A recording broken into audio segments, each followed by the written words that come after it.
December of 2023. At bago mag-December 2023, ay inutusan sila na magpapalit ng peso to dollars.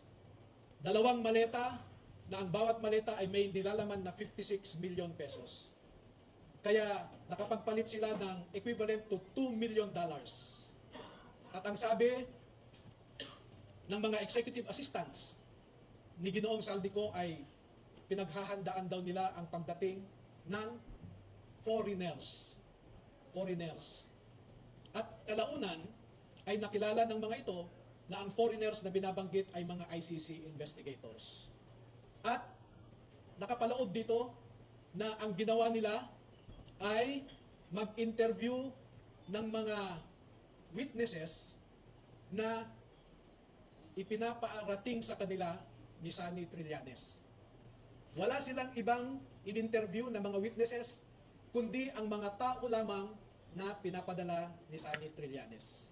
At ibinigay kay Sunny Trillanes ang pondo para sa pag-asikaso sa mga ICC investigators na ito.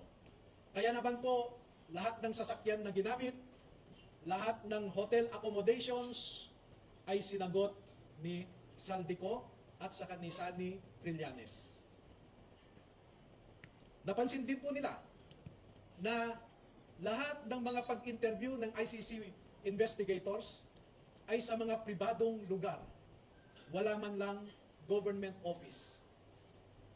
At makikita po ninyo ang madalas na pag-deliver nila ng mali-maleta at minsan mga paper bags naman na mga pera patungo sa mga nag-aalaga sa ICC investigators.